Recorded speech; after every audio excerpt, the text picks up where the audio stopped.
how did I become a follower of Isa Almasih? My journey is essentially a journey from religion to redemption. I would characterize my journey in the faith, in this process of becoming a follower of Isa Almasih, as a journey from ritual to reconciliation. And this is very important because I was raised in the precepts of the religion of Islam. I grew up embracing Islam with all of my heart, as best as a child could in a Muslim home, having grown up in Senegal, West Africa, of a Lebanese family, Shia Muslim, and following best as we could the precepts of the Quran and the Hadith. Our home was characterized by religion in every sense of the word. So, why would I need anything more than what we had? I never felt the need to have more until the crises of life that I experienced and that all of us experience at one point or another may bring us to face, or do bring us actually face to face with some of the great questions of life. Who am I? Why was I born? What is the sense? What is the meaning of my existence? Why these problems? Why do we have these struggles? That's the nature of the human heart, to struggle with answers and to look to the mercy of God to say, Lord, why? Lord, why was it that when I was just a little child, my parents experienced divorce and we had a broken home? Why did we go through struggles in the context in which I grew up, where someone from my background would despise a black man? And why, though we were all supposed to be Muslims, we were not getting along? I came very early to the understanding that even with all of the noble talk we had about Allah and about religion in the home, all of that did not shut the door to the misery and havoc that sin brings into a family and into a young life. I experienced all of this, and then I embarked on the task of reforming my life, thinking that all that I had experienced, all of the bad things that I went through, had been because I was not walking like a Muslim should.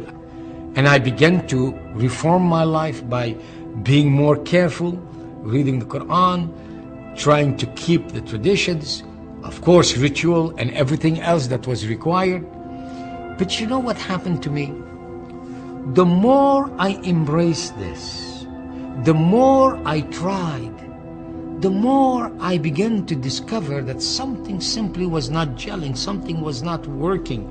Was the problem just me? Was it that I wasn't doing it right? I began to look at others. I began to look at anyone who called himself a Muslim, whether he called himself a fundamentalist or he called himself a failure. From one F to the other, I looked at the whole gamut of Muslims and every type possible, and I noticed the same thing in their life that was in my life. That there was no assurance of the forgiveness of sin, that there was fundamentally no peace, although we constantly spoke of peace. That honestly in my heart, as well as the heart of my Muslim friends then, though we said 5 times a day and 1,000 times in other occasions, Ar-Rahman Ar-Rahim, we were never very sure that Allah was on our side. We did not know what He decreed for us. Maybe He decreed evil for us. Maybe He decreed good for us. We did not know. We had no assurance of anything.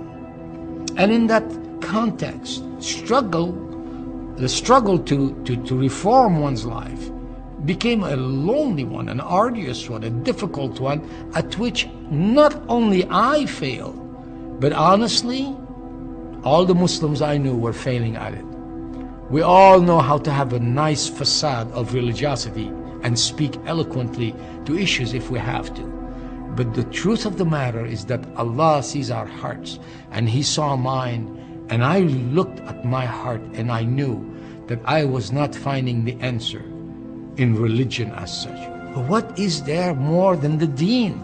What is there more than iman?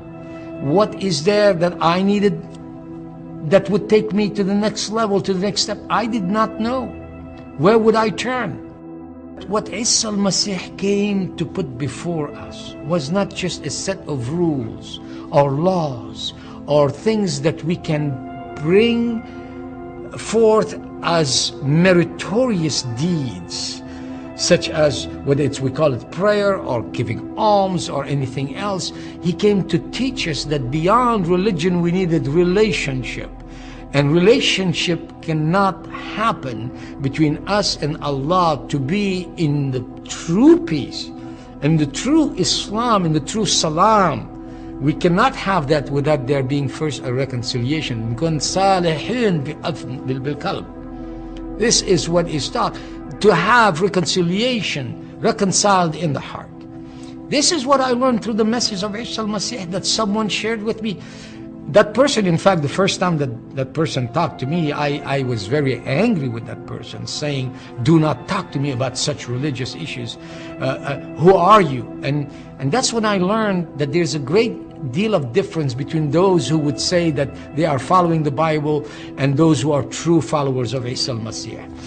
The man talking to me was a true follower of Isa Almasih. I remember the first time that I heard someone give a khutbah about the Injil, and the man that was preaching that word, I shall never forget how he held up that book, the Bible, that comprises all of the holy revelations of Allah, from the Torah to the Injil, and began to say Allah is the one who gives promises and keeps them, and He is the one who assures us that we can count on what He says.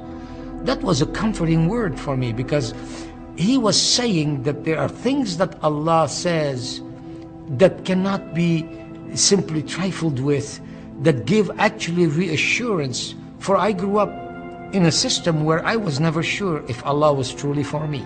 I was taught that Allah is closer to me than my jugular vein. But when I went to the Quran to read that, I found out that this is not speaking about a tender, loving nearness to me, but that it was a warning to those who actually were not being obedient. So I was in fear rather than at peace. That day, among the promises that I heard, was the one that is given to us in the book of Acts, in the 4th chapter, that says to us, إن تحت السماء وفوق الأرض لا في غير اسم من بعد اسم عيسى المسيح اللي بيخلصنا.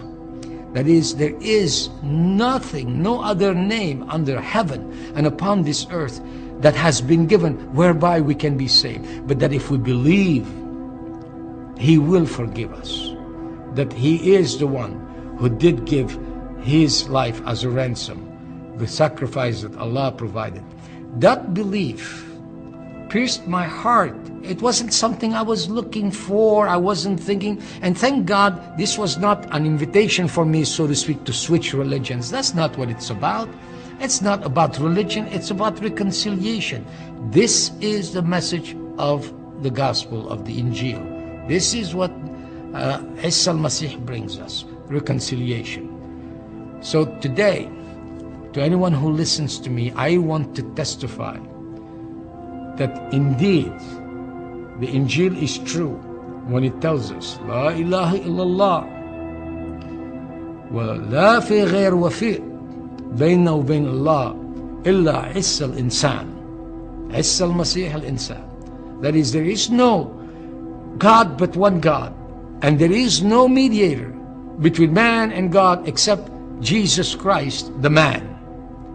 And so that is something today that I want to assure any hearer, that if in faith believing one accepts what the Injil says, you find the solution. My life was transformed by that truth.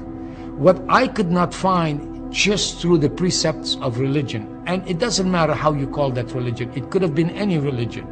What I could not find through the precepts of religion, I found through ransom, redemption, in the name of Isa Almasih. I found reconciliation with God that transformed my life and gave me true peace. That is why I want to follow Isa Almasih, and why I continue to follow Isa Almasih, and why I proclaim to anyone, please be reconciled with God in the name of Isa Almasih and be a follower of his.